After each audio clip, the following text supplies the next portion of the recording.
મહત્વના સમાચાર સામે આવી રહ્યા છે, જેમાં ભડકાઉ ભાષણ મુદ્દે મૌલાના અઝહરી સામે કચ્છમાં પણ ફરિયાદ નોંધાઈ છે।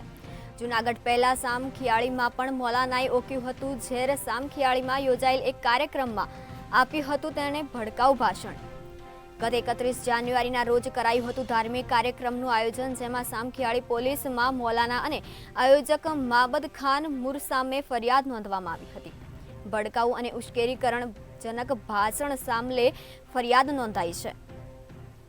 ભડકાઉ ભાષણ મુદ્દે મૌલાના અઝહરી સામે કચ્છમાં પણ ફરિયાદ નોંધાઈ છે, જેમાં જૂનાગઢ પહેલા સામખિયાળીમાં પણ મૌલાનાએ ઓક્યું હતું ઝહેર। સામખિયાળીમાં યોજાયેલ કાર્યક્રમમાં તેને ભડકાઉ ભાષણ આપ્યું હતું। ગત 31 જાન્યુઆરીના રોજ કરાયું હતું ધાર્મિક કાર્યક્રમનું આયોજન।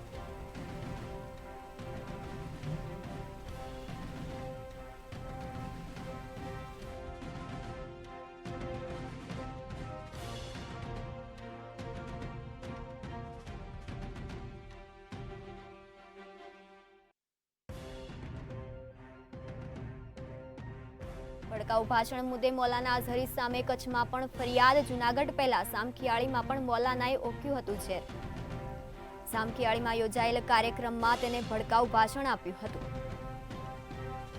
ગત 31 જાન્યુઆરીના રોજ કરાયું હતું ધાર્મિક કાર્યક્રમનું આયોજન। મૌલાના અને આયોજક માબદ ખાન મુર સામે ફરિયાદ નોંધવામાં આવી હતી। સામખિયાળી પોલીસમાં નોંધાઈ બંને વિરુદ્ધ ફરિયાદ। ભડકાઉ અને ઉશ્કેરીજનક ભાષણ મામલે ફરિયાદ નોંધવામાં આવી હતી। જૂનાગઢ પહેલા સામખિયાળીમાં પણ મૌલાનાએ ઓક્યું હતું ઝેર। સામખિયાળીમાં યોજાયેલ કાર્યક્રમમાં આપ્યું હતું ભડકાઉ ભાષણ। સામખિયાળી પોલીસ સ્ટેશનમાં એક ગુનો નોંધવામાં આવ્યો છે, જેમાં આઈપીસીની કલમ 153B, 505(2) અને બીજી કલમો હેઠળ જે છે ગુનો નોંધાયો છે। એમાં જે આરોપી છે એ બે આરોપી છે, એક મામદ ખાન એચ મોર અને બીજા જે છે મૌલાના મુફ્તી સલમાન અઝહરી।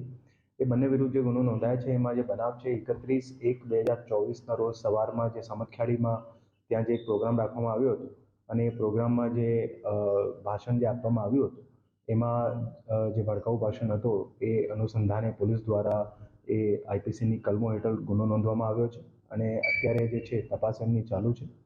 આ જે ગુનો નોંધવામાં આવ્યો છે એના અનુસંધાને પૂર્વ કચ્છ જિલ્લા પોલીસ દ્વારા બધા લોકોને અપીલ છે કે કોઈ પણ જે વ્યક્તિ છે કોઈ અફવા નહીં ફેલાવે અને કોઈ અફવામાં કોઈ એવું ભાગ નહીં બને અને કોઈ પણ જગ્યાએ અગર કોઈ પણ લો એન્ડ ઓર્ડરનો પ્રશ્નને અનુરૂપમાં કોઈ પણ વ્યક્તિની એમાં સંડોવણી હોય તો એમાં પોલીસ દ્વારા જે છે કાયદેસરની કાર્યવાહી કરવામાં આવશે।